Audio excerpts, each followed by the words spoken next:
안녕하세요 여러분, 매몰TV의 생킴입니다. 오늘은 지난주에 말씀드린 대로 새해에 맞춰서 다이어트 계획하시는 분들을 위해서 다이어트 관련된 내용들을 하나씩 좀 풀어가 볼까 합니다. 지난번에 피부 얘기할 때 피부 관리가 다이어트랑 비슷하다고 얘기 드린 적이 있는데요. 그러니까 관리라는 개념일 것 같아요. 나는 지금 살이 쪘다, 혹은 내가 원하는 몸매가 아니다. 그럴 때 어떤 내가 원하는 지점을 정해 놓으면 그 지점으로 돌아가려는 노력이 아닐까 싶고요. 그 어떤 지점을 향해서 계속 관리해 나가는 그런 게 다이어트의 제일 핵심적인 내용이 아닐까 싶습니다. 내가 살이 쪄서 지방간이 생겼다라고 보통 생각하잖아요. 근데 의사들이 생각하기에는 지방간이 생겼기 때문에 살이 찐다 라고 보통 이제 얘기를 해요. 이게 이해가 잘 안 갈 수 있는데, 그런 어떤 지방간이라는 질병이 나타나기 전에 내 몸의 어떤 밸런스가 계속 깨져가고, 깨진 상태가 잠깐이면은 지방간이 생기지 않는데, 그게 계속 지속되다 보면 이제 간에 지방이 축적이 되고, 그러면 지방간인 상태가 되면 이 지방간 상태 때문에 간이 제대로 일을 할 수 없는 악순환이 계속 반복이 되고, 그걸로 인해서 지방이 계속 축적되게 되고. 그러니까 사실 나는 살이 찌려고 딱히 한 게 아닌데 계속 살이 찌는 거죠. 보통 20대 때까지는 다이어트를 한다고 하면 금방 잘 빠져요. 다들 그런 얘기를 많이 하더라고요. 다들 살이 나는 잘 빠졌었어. 어느 시점부터는 잘 안 빠져. 예전에는 금방 마음 먹으면 살이 빠졌었는데 이제는 잘 빠지지 않아. 그게 내가 예전보다 노력을 많이 안 했다, 혹은 예전보다 뭘 많이 먹는다, 그런 거보다는 살이 찔 수밖에 없는 몸 상태가 되면서 내가 많이 먹는 거랑 관련 없이 계속 살이 계속 누적되는 상태로 간다고 생각을 해요. 비만을 어떤 해결하기 위한 여러 가지 노력들이 있지만, 그 최근에 뭐 간헐적 단식이라든지 그런 개념들도 결국은 이런 누적된 스트레스 상태를 조금씩 끊어주자는 의미가 있는 것 같고요. 그러니까 내가 이 상황을 벗어나는 게 과연 내 의지와 노력, 그러니까 보통 말하는 소식하고 운동하고 이것만으로 벗어날 수 있는가, 이 시스템 자체를 좀 정상화하려는 개념적인 부분에서의 어떤 접근이 좀 필요하지 않나 라고 생각을 합니다. 다 해봤죠. 뭐 운동도 많이 해보고, 아주 극단적인 초저열량 다이어트 식단도 다 해보고, 운동 하루에 2~3시간씩 이렇게 하는 생활도 해봤고요. 근데 중요한 거는 극단적인 노력을 해서 극단적인 결과를 만들 수는 있어요, 대부분. 근데 이제 계속해서 그렇게 살 수가 있는가의 문제가 좀 있는 것 같아요.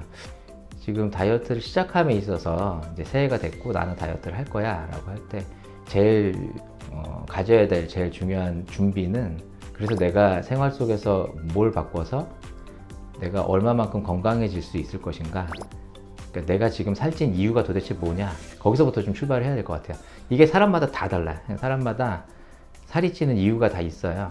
그래서 그 사람이 살이 찔 수밖에 없는 어떤 결정적인 포인트를 잘 찾아서 근본적으로 내가 살이 찌는 문제를 하나 해결해 놓고, 그리고 시기가 좀 점점 불이 붙고 운동도 점점 올라가고 이러면서 점점 그 상황이 내 몸이 살을 자꾸 찌던 몸에서 살이 빠지는 몸으로 바뀌어가는, 그렇게 이제 흐름을 만들어야지 되거든요. 그래서 시작할 때는 제일 중요한 건 그런 현재 내가 살이 찌는 이유가 뭔지를 파악하는 게 첫 번째일 것 같습니다.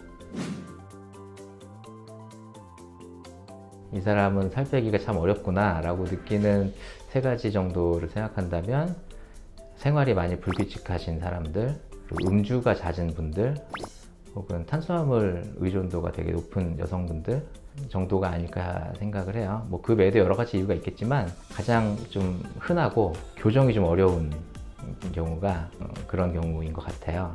생활이 불규칙한 경우는 어쨌든 그 사람 환자의 이제 일상생활 자체를 좀 고쳐줘야 되는 부분이고, 생활 자체가 좀 이동이 많고 식사도 그때그때 해야 되고, 그때그때 뭘 먹을지 정해져 있지 않고, 장소도 그렇고, 야근을 한다든지 이렇게 그런 생활이 반복되는 경우에는 그거를 교정한다는 게 쉽지는 않은 것 같습니다.